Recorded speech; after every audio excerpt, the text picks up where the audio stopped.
Namaskaram everyone, welcome back to the podcast. Today we have our lone Hatha Yoga teacher from Kenya, our wonder woman, Chandni akka. Namaskaram akka and welcome to the podcast. Namaskaram. Thank you. Yes, akka. So thank you for coming to this. So if you, with your permission, we can go directly into the session. And you have to Yeah, smile for sure. it. You have to smile for it. Yeah. So I live here in Nairobi. I was born and raised here. So I'm ethnically Indian because most people, when they hear I'm from Africa, especially any part of East, they just expect you to be black. So Okay. I'm Indian. There's Okay. Indian people here as well. And yeah, so I spent my whole life here. Nairobi is a beautiful city. I think it's one of the only cities in the world that has a national park in the city. Oh, I mean, there's other beautiful things, but yeah, it's nice here. It's cosmopolitan now as well. So I grew up here in a very sheltered life, and I have lived in Africa my whole life. I even went to study. When I went to university, I went to South Africa. And have you been to Cape Town? no, akka. I've never been to Oh, Africa. yeah, Africa is just a different world. So I was living in Cape Town, and I went to the University of Cape Town, which is another aspect of Africa, which is so different from the East, but again, beautiful in its own ways. So it was there, I feel, that the journey of awakening really began. It was such a sheltered life of childhood, and it was not until I had left my family home for the first time when I was, after I finished high school when I was 19, that the real world started to open up for me, you know, beyond the comforts that I had grown up around. And yeah, and then things were great. I feel Africa's best university is the University of Africa, University of Cape Town.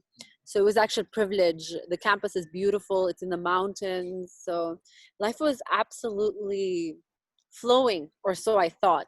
Can I ask you one thing? Were you into studies a lot because you are talking a lot of universities? I'm just asking, akka. Yeah, so it Like, was my postgrad. okay. It was, yeah, it was really to understand my intellectual mind Yeah. that, yeah, undergrad. And also, of course, it was a beautiful campus to party Okay. and to live life and go to concerts and the sorts. But then at the beginning of 2010, everything as I know it in my life changed in a split second when I was involved in a car accident and my sister passed away. Oh. And I had just turned 20 and she was 21. It was one of those tragic incidences that there was nothing wrong, and in the split second, in 3 seconds, I think my whole life as I knew it changed forever. It was a very heavy on impact car crash, and I had never seen a dead body before then. So my sister, the only sibling I had, was now gone, and that in itself started a wave of change in my life, because I think everything until then was so rosy. You know, my parents have just given us everything we wanted. So this one instant was the awakening of a completely different experience, because I don't know if you've heard of PTSD. This is post-traumatic stress. Yeah. So I was diagnosed with PTSD and clinically depressed.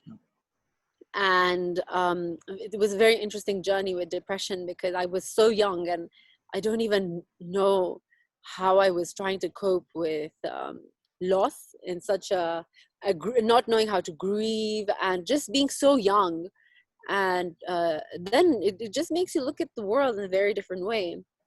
And months of just not doing the bare minimum really to survive. They were definitely the darkest days of my life, to the extent where for a certain time, for a certain period of time, I had no color vision. I had lost my sense to see color. I could only see gray. Everything was just gray. Is it? Yeah. So, it was so bizarre how things just changed in a split second. And it made me look more into why I was in this consistently depressive state. And it brought so much compassion in my life, because you really don't understand suffering until it's so deep and you just can't express it. But within you is this weight that is just holding you down. I'm grateful for good friends when I was living in Cape Town, and also for such a beautiful city, because slowly you start to step out again, you have experiences. I still remember the first time I saw the sky was blue again. I was just walking home from my campus, and all of a sudden there was color in my life again. And it was such a interesting thing to have happened.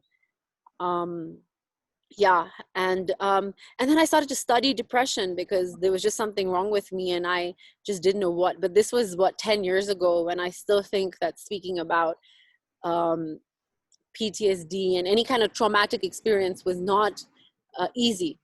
I think mostly because you just don't have the words. But then I went to do my international relations postgraduate degree, and I picked up Mandarin because I thought that would be nice for international relations, and went to China on an exchange program. Okay. And it was the Chinese inspiration into Buddhism and what we saw there that made me pick up the elective of Buddhism, the Buddhist mind, and study the texts of the Buddha from a very intellectual perspective, which was the first time that I was finding answers to certain experiences within me, which I could not find expression for. And it was inside a lecture theater with this wonderful professor that I did meditation for the first time, because your first meditation experience, you just really have no idea what you're getting yourself into. But there you go, just following the instructions. And it was really interesting what the Buddha had to offer, because what he says is that there is a stop to suffering. And I was stuck on the suffering pot so much. And I had tried various things, from partying to even just experimenting with psychedelics, which really can significantly change your perception if they're done in a sense of an offering way, with a lot of respect, because they're very powerful substances. But the bottom line was that this was making sense. And all it took was the awareness of my breath. And what now in hindsight, when I reflect, I know what was happening then was that I had become so regressive. Depression makes you live in the past a lot, and you're stuck there. And with meditation, I was slowly able to bring myself more and more present. So that awareness started to change a lot around me. I still think it was divine intervention which brought this experience into my life, because it truly transformed how I was able to be within myself for the very first time. I think I was 22 years old when this was happening.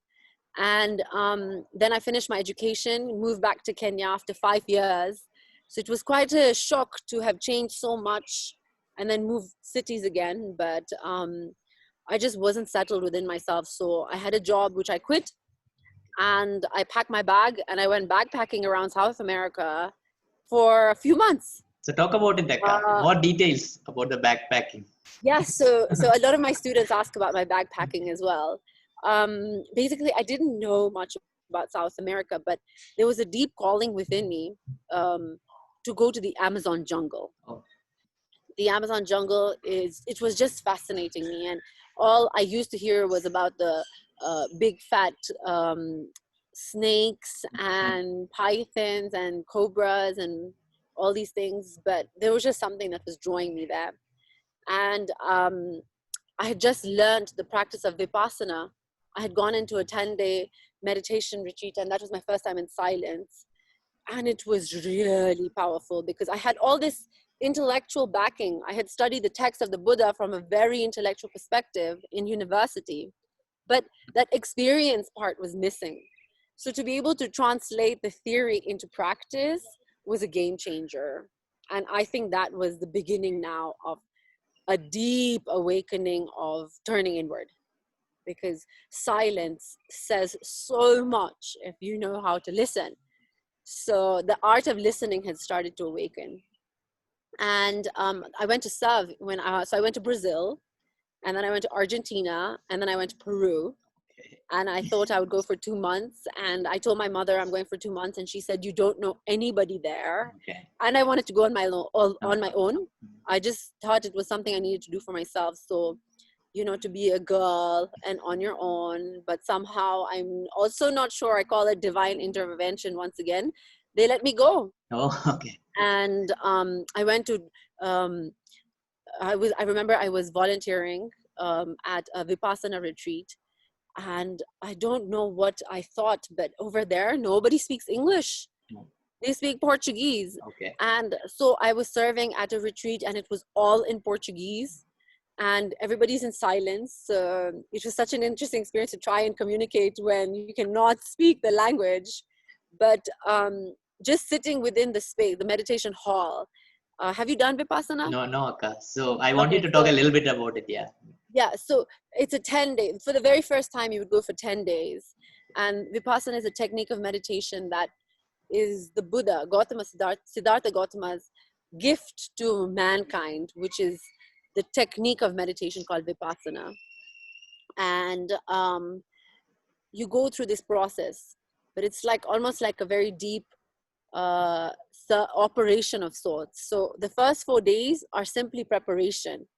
And then it's only on the 4th day you're initiated into the practice of Vipassana. And then you spend 6 more days awakening this practice. So you're meditating for 8 to 10 hours a day. You're having 2 meals a day. And it's a lot of sitting. You're sitting a lot. So what it does to break your body and mind, it's really phenomenal. It's a slow process, but it's very deep work. And I remember that serving at this Vipassana retreat in Brazil, after the initiation takes place and people start to get really focused because it's awareness and your mind. So you're only sitting here, but profound things are happening inside people. And literally the room started to get bigger and bigger, and it was just holding so much more. And I could not again describe this, but intuitively I knew that this was a very powerful experience that was happening through Vipassana. And more experiences like this followed in my travels of connecting to spiritual essence. South America, in my experience, is where I found so much spiritual inclination, the way they live connected to the spirit, to the land. It was just such a beautiful exploration. So all of this was like school of life, where you go and you live and then intuitively you learn, as opposed to read a book and understand everything, but have never seen what the essence is holding. And so through Brazil to Argentina, I finally got to the Amazon jungle in Peru. Okay. And to date, it is still my favorite place in the whole world. It is so divine.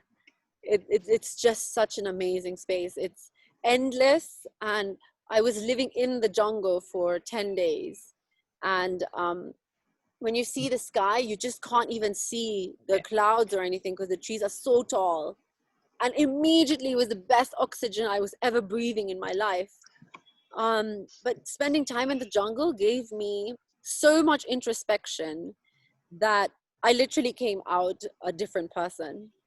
There are certain plant medicines which are very sacred to the cultures of Native America. And working with plant medicine, understanding how to heal your body physically, emotionally, mentally, and spiritually was so important. It was so important because you don't realize that. So by this time I didn't realize, but all I was leaning on towards was more and more yogic ways of being. And then I met yoga in the sacred valley of Cusco after I left the Amazon jungle. And that's when the exploration began. And it was never yoga about, I want to be able to do these fancy postures and take amazing pictures for Instagram. Because when I started to look at yoga on social media, it was beautiful, but it only captured physical ability and your ability to bend and to be able to look beautiful, but maybe you're not comfortable. it was really because there was some form of energy experience that was happening, and it was an exploration of, okay, I know like this happened, but how do you sustain it? How do you sustain it? And it was 4 months of my life. I experienced freedom like nothing else. And at the end of the 4 months, I feel that I had found peace within myself in such a way that the clinical depression that I suffered from finally received answers of healing. And it all started with Vipassana, understanding meditation, building energy, and working in the Amazon jungle with plant medicine. So my life had now really taken a 180 degree, because after how many? 5 years after my accident, I would say it took 5 years of my life for me to arrive at a certain peace within me, and to explore the concept of death. Because when somebody really close to you dies, you start to look at life differently. And I still remember that was the first time the question, who am I and what am I doing here, really came. Because the suffering, it's unfortunate that suffering can bring you so much immediate need for urgent action. So I came back to Kenya after my backpacking trip, and almost immediately Sadhguru was making a tour to Africa for the first time for International Day of Yoga, which is tomorrow. So he was here on an African tour. He was going to be in South Africa, Kenya, and Uganda. And when I heard he was coming to town, I just had a very, very strong sense that I need to meet this guy. I didn't know who he was. I had watched one video on YouTube, and I was like, oh, because here in Africa, we know gurus, they don't really like ring well with us. We're like, what do you want from me? I don't know. You're just around unfortunately, because of some reputations all get shattered. But I just knew there was something that needed to happen here. And I volunteered, and it was the first in conversation ever. So just understanding that the topic of the conversation had to do with an expression of the divine feminine. And this was such this topic was so apt for what I felt my life was needing. So when he was answering the very question I was asking within myself at that point, after traveling the world on my own, South America, meeting him was just truly one of the most important days of my life. Important now because after we finished the in-conversation, he, first of all, had people gripped from the moment he was talking. Here in Africa, things happen at African time, but the Sadhguru in conversation happened on time. Oh, okay. And the way he answered every question, he just gripped everyone's attention completely. And then he was mingling around with the others, and then he just met with the volunteers at the end. And I was just waiting. He gets on stage. I'm going to look for the closest seat next to him because I just want to be around whatever's happening here, not really understanding it. And then he came into the hall, and he simply sat down on the stairs right next to me. Oh, okay. And there was this, at that time, not understanding what is happening, but I got the opportunity to ask him a question and just be with him, and something happened. And immediately after that, it was it must have been a 5-7 minute conversation, but it was impactful enough to know that there's something here. And the first ever inner engineering program happened here immediately after his tour. And oh my God, was that an explosion. So that was it. So inner engineering then had me, it's such an interesting initiation. Huh? I don't think I knew the meaning of initiation until you go through something like inner engineering. And it's so clever. The design is just impeccable, and how it speaks across continents and people, that everyone can relate to this. It's really special. And the initiation of shambhavi was so big for me that I remember going to my teacher with tears, because I'm like, I don't know again what has happened to me, but this is amazing. And it was that feeling of freedom which I had found exploring on my own in South America, and that was something I just cherished so much. So to have found that again, and this time there was a way to keep it. I wanted to do the Hatha Yoga teacher training immediately because I was like, I had never been to an ashram. Most people think if you're going to an ashram, you want to shave your head, put on brahmachari clothes, and start the path of the ultimate. But I just wanted to know more. So the seeking had now real fire. And I shared this with some other friends, but he was really the epitome of when the student is ready, the master did appear. And then all this intense fire just had to find expression. And I missed the 2016 teacher training batch because the application were already closed.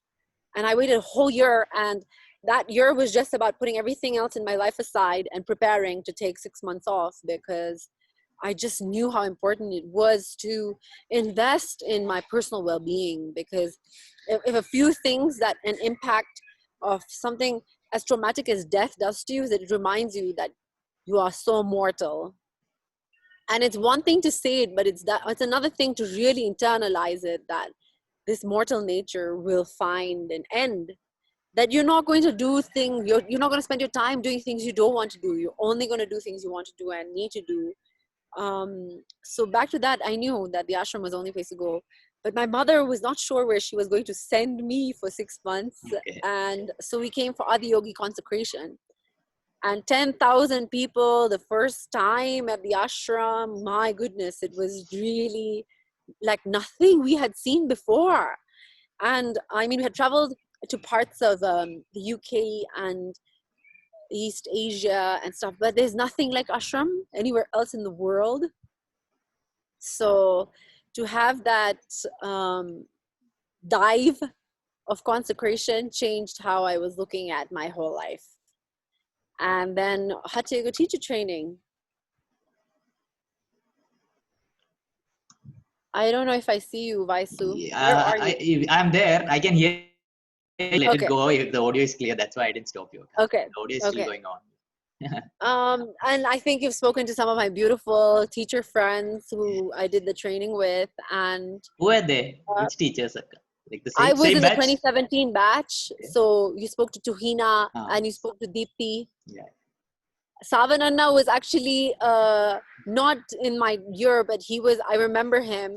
He was one of the teachers who used to check our practice. Okay. He was still with the school at the time. I think he was in his final year or something. Yeah. So please. Or no, probably not his final. Okay. But yeah, and then the training happens and you understand that the whole point of yoga is just so much beyond the physical aspect of it, that finally I had arrived at exploring something which you can only know by experience. And the experience is so big that you're left knowing that you are living in grace. And then I felt that experience was the beginning of my life, because it's such a defining point, once again, that how I changed as a person, because awareness and just being more aware in any aspect of your life, how it will draw you to have so much deeper experience. And then now I live back in Kenya. Last year, not realizing it, we did our samyama program together.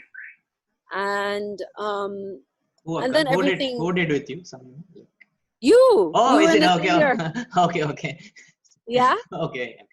Oh yes. So after I finished my teacher training, I came back and I had this wonderful opportunity to go and volunteer with the Sadhguru school in Uganda, and it's the only school of its kind here.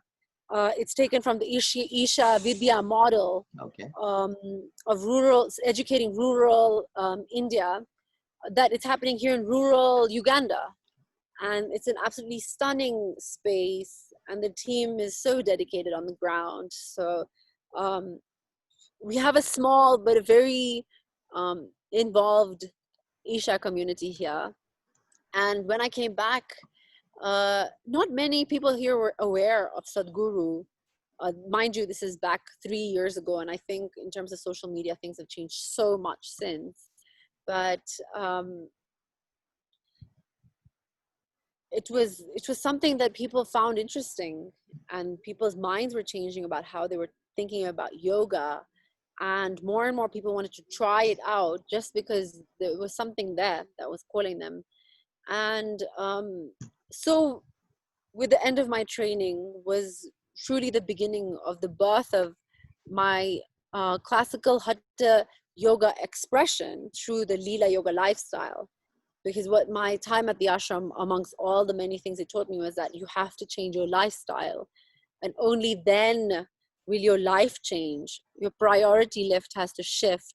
It needs to have few things, but those things that are few in number but deep impact, you know. So I started teaching, and it's been the most rewarding way to live my life. There's still so much awareness that we need to create about what classical style of yoga is, and how Isha offers yoga in a specific way. And it's not only about the physical aspect, which I think all Isha yoga teachers try to say in so many different ways, but connecting to the union of your mind and body and energy system that's it. That's really all it takes. And yes, so I have this lifestyle brand, which brings me lots of joy and opportunities, and I get to meet so many interesting and different kinds of people. And we have a teacher in Cairo, so we had a few teachers go to Cairo, and we also taught there, and to see how everybody, if you're receptive, just coming in touch with, you know, as we try to offer yoga in its purest form. A seed, it's just about planting seeds, and then once they water, it's amazing to see how they blossom. And of course, samyama shows you that effortless living is a true possibility, that it can really happen. And it's a whole science. And I continue to explore. I feel that it's so big, and there's just so much to do. So it's a very interesting time in my life to speak to you, because I feel life comes in phases, and life with Isha's classical yoga teacher it's truly been the best awakening I've had. And now we see where it takes me. It actually also last year brought me to, we had this awards, and they were just appreciating young entrepreneurs, and yoga started to find a certain space within our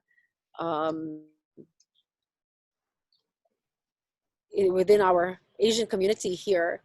And to see yoga and classical style of yoga win me the award of Entrepreneur of the Year You was won like, you wow, won the people are starting to pay attention. Sorry? you won the Entrepreneur of the Year award. Yes, for my yoga brand. Oh, okay. Because classical yoga is, it's a very, very unique approach to what we have here, based here, and to be the only teacher, and through, of course, living in grace, the kind of awareness which is starting to develop. It's brought such wonderful opportunities. But the work continues. We're an age of Zoom calls. So let's see. Like Sadhguru says, yoga is one of the only things that has, without any effort, survived through generations and remained relevant. So there's obviously something to it.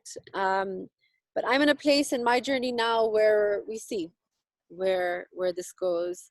The tools of transformation are there, and I get to see them in action and practice in me, and it's nice that it's also happening to those around me now. Yeah, So okay, I like how think that's all I yeah. So how was it like? I want to ask something. Like how was it like taking your first yoga class, like from your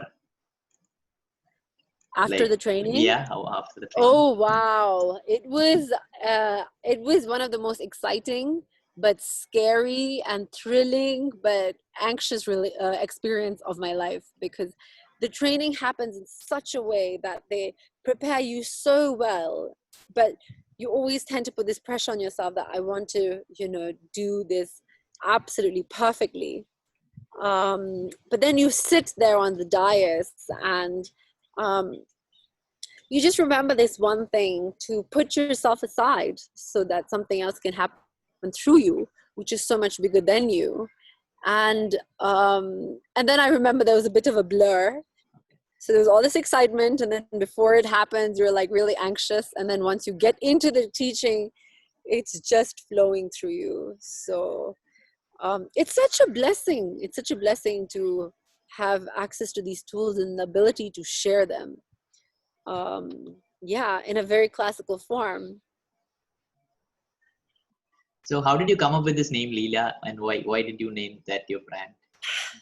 Okay, so I was very clear that it had to be a lifestyle brand because I have got it already. Oh, an you're there. aspect of You're there, Akka, still? Hello? Can you hear me? I don't know.